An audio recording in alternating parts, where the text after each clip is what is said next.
Apakah benar apa yang digambarkan oleh katakanlah lembaga-lembaga survei yang menempatkan komposisi ranking Anies Baswedan tetap di urutan ketiga dari apa yang kita pahami? Sejujurnya, dengan segala rasa hormat kita kepada lembaga-lembaga survei, banyak juga tidak tepatnya gitu. Ya, itu yang kita berikan pencerahan yang optimisme yang lebih tinggi. Selamat sore para netizen dimanapun kita berada, salam inspirasi bagi kita semua ya. Ganjar dan Prabowo ya, Surya Paloh mengatakan apakah itu benar hasil internal justru tinggi begitu ya. Ini melihat bahwa Ganjar Pranowo begitu di urutan pertama dan kedua begitu kan ya, Anies Baswedan di urutan ketiga. Tetapi di survei internal sendiri di Koalisi Perubahan begitu ya, bahkan dari Nasdem itu Anies Baswedan di urutan paling tinggi begitu kan. Ini kan aneh, lembaga-lembaga survei yang kemudian terreferensi kepada salah satu calon capres begitu kan ya. Bisa saja di situ begitu kan, karena bayarannya gede atau apa begitu kan ya. Karena setiap lembaga survei itu pasti dibayar. Tapi begitu kan, pernyataan dari Pak Surya Paloh ya memingkem begitu kan ya lembaga-lembaga survei yang ada sekarang ya, tidak berkutik begitu kan. Ketika Pak Surya Paloh membantah bahwa Anies Baswedan justru paling tinggi di internalnya begitu kan surveinya, malah survei-survei yang lain mingkem begitu kan ya, seolah-olah kayak kerupuk begitu kan. Tidak mau memberikan klarifikasi begitu, bayangkan begitu ya. Tetapi inilah masyarakat yang menentukan ini semua begitu. Tapi mari kita baca terlebih dahulu komentar-komentar netizen seperti ini. Ini komentar-komentar dari netizen begitu ya, banyak sekali pro dan kontra. Hanya dengan survei mereka bisa merendahkan Anies Baswedan. Betul begitu kan ya. Ini Paloh punya ya big data tentang Anies ya. Jika tidak perlu diragukan lagi biar survei mereka tinggi karena pertanyaan sudah di framing, direkayasa atau diarahkan. Betul begitu kan ya.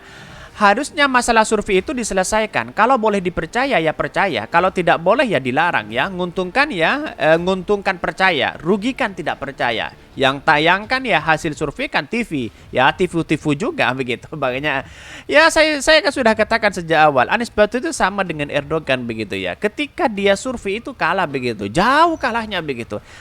Tapi tahu-taunya menang di situ begitu.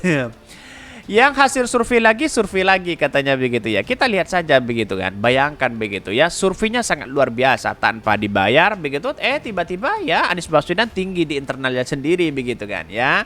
Ini hakikatnya bolehlah Anda memframing apapun begitu kan. Tapi sayang cizibu sayang begitu ketika Pak Surya Paloh punya data bahwa Anies Baswedan tinggi. Pada mingkem semua begitu. Nanti akan muncul lagi begitu kan ya, survei lagi, bayangkan begitu.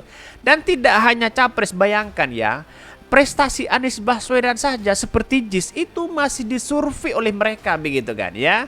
Dengan cara-cara seperti itu, pola-pola seperti itu menginginkan bahwa begitu kan ya, untuk pemframing bahwa Anies Baswedan begitu tidak punya prestasi. Kan begitu logikanya begitu ya. Hanya lembaga survei yang kemudian dijadikan itu begitu ya. Untuk merendahkan Anies Baswedan ya lewat lembaga survei itu begitu ya. Hari gini kenapa peduli sama lembaga survei? Aku dan kawan-kawan mengakui Saiful Mujani, DNJA, Burhanuddin Muhtadi mereka orang-orang yang cerdas, tajam pengamatannya. Cuma saat ini mereka sedang menjual integritasnya ya. Tujuannya membangun opini tapi lupa bahwa rakyat sudah cerdas. Betul begitu, rakyat sudah cerdas hari ini begitu kan. Dibayar apapun lembaga survei begitu. Semuanya itu ditentukan oleh rakyat begitu kan. Bukan ditentukan oleh lembaga survei begitu kan. Kalau presiden ditentukan lembaga survei ya tergantung siapa yang bayar di situ begitu. Membuat opini seperti itu hanya dampaknya tidak nyampe 1%. Ketika disurvei hari ini, besoknya sudah tidak dibicarakan lagi begitu kan. Paling lama itu 3 hari begitu kan. Muncul lembaga survei lagi begitu. Akhirnya sesama lembaga survei berbondong-bondong di situ ya untuk bagaimana begitu kontennya di situ begitu ya agar diikuti mereka begitu kan. Itu sudah pasti di situ begitu kan ya. Sudah jelas di situ. Ini banyak sekali kritikan dari netizen begitu ya. Bahkan saya kira bahwa ya dengan perkataan Pak Surya Paloh memungkam begitu ya pernyataan-pernyataan lembaga survei selama ini begitu. Tetapi mari kita baca terlebih dahulu beritanya seperti ini. Ini beritanya Ganjar dan Pranowo, Surya Paloh ya mengatakan apakah itu benar hasil internal justru tinggi katanya begitu ya. Anies Baswedan justru tinggi begitu kan ya. Ini dikutip dari liputan6.com ya. Ketua Umum Partai Nasdem Surya Paloh meragukan dan sejumlah lembaga survei yang mendapatkan ya bakal calon presiden baca pres yang diusung Koalisi Perubahan Anies Baswedan di urutan ketiga. Di satu sisi apakah benar apa yang digambarkan oleh ya katakanlah lembaga-lembaga survei yang mendapatkan posisi ranking Anies Baswedan ya tetap di urutan ketiga, kata Surya Paloh usai pertemuan Koalisi Perubahan di Jakarta ya. Di internal sendiri kok tinggi begitu kan, katanya begitu ya. Tapi sayang seribu sayang begitu ya, lembaga-lembaga survei ketika ada pernyataan dari Pak Surya Paloh mingkem begitu kan, tidak bisa begitu kan. Mungkin dari survei-survei sejak awal mungkin sudah lupa begitu bagaimana untuk memikirkan survei yang baru begitu kan ya. Dia mengatakan hasil survei tersebut adalah salah satu poin yang dibahas dalam pertemuan Koalisi Perubahan pada hari Kamis ya. Dari apa yang kita pahami ya, itu terjadi diskusi yang cukup menarik. Ya, sejujurnya dengan segala hormat kita kepada lembaga-lembaga survei, banyak juga yang tidak tepat katanya begitu ya. Ia mengatakan hasil survei internal Koalisi Perubahan menunjukkan hasil yang berbeda ya. Ya, memberikan pencerahan optimisme yang lebih tinggi ya. Di satu sisi ya, Surya Paloh mengadakan pertemuan dengan koalisi ya. Pertemuan dengan Koalisi Perubahan membahas perkembangan seputar koalisi. Di satu sisi Surya Paloh mengatakan optimis partai pengusung Anies Baswedan masih cukup tinggi dan Koalisi Perubahan masih tetap solid. Ini sekali ya Pak Surya Paloh tidak banyak bicara begitu kan. Sekali berbicara ya itu lembaga survei mingkem semua begitu kan. Bayangkan ini sangat luar biasa begitu ya. Bahkan di satu sisi sampai saat ini optimisme yang cukup tinggi dari ketiga parpol ya begitu koalisi pendukung Anies Baswedan ini masih terjadi secara baik ya yang kita ya jadi tidak ada masalah kata Surya Paloh. Solidnya luar biasa begitu kan. Walaupun Anies Baswedan sudah dilamar sana sini begitu untuk menjadi cawapres Ganjar begitu ya. Anies Baswedan menyatakan ini adalah pertemuan rutin yang bisa kita kerjakan untuk update ya isu terbaru di kawasan masing-masing baik Nasdem, Demokrat dan PKS. Progresnya sangat menggembirakan ya. Kami bersyukur dengan capaian koalisi ya. Anies mengatakan salah satu poin membahas dalam pertemuan tersebut adalah bagaimana membawa gerakan perubahan untuk lebih diterima oleh masyarakat serta pertukaran informasi dan analisisnya.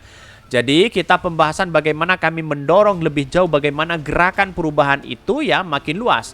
Jangkauannya makin luas simpati dan kepercayaan masyarakat. Jadi diskusi memang panjang begitu katanya begitu ya.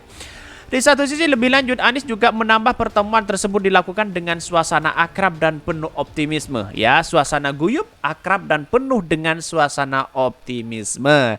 Itu kan sudah jelas di situ begitu. Pertemuan-pertemuan seperti itu begitu kan melihat dari perkembangan politik hari ini Anies Baswedan sangat luar biasa begitu ya. Ini hasil survei dari Anies Baswedan ya. Sebelumnya hasil survei Political Water Station ya PWS yang dirilis di Jakarta ya menunjukkan mayoritas responden yaitu 40,8% ya dari 1.200 orang memilih Prabowo Subianto ya. Terus kemudian ya pemimpin yang menggantikan Presiden Jokowi ya 35 jadi Ganjar dan 19 yaitu adalah Anies Baswedan. Di satu sisi begitu.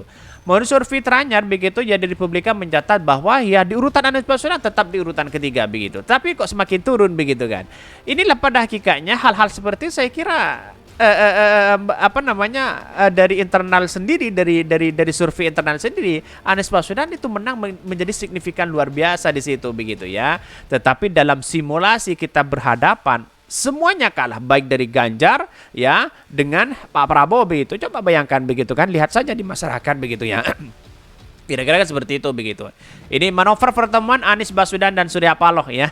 Bahkan ya bisa saja di situ begitu ya. Kita ngobrol dan mendiskusikan lebih banyak soal Jakarta ya. 2024 akan tergantung Anies ya. Niatnya sudah pasti ada di situ katanya begitu. Sudah jelas begitu kan ya. Kita lihat saja bagaimana ya hal-hal seperti ini begitu kan, melihat dari realitas dan perkembangan di masyarakat menginginkan Anies Baswedan menjadi presiden di situ begitu ya. Dan bahkan keinginan masyarakat sudah mutlak begitu kan, sudah cerdas hari ini begitu ya. Mungkin itu yang kami sampaikan. Tonton terus channel Ho dari Podcast Rakyat ini kan ada berita-berita menarik dan viral setiap harinya. Salam para netizen, salam inspirasi bagi kita semua. Jangan lupa di subscribe channel YouTube Ho dari Podcast Rakyat ini.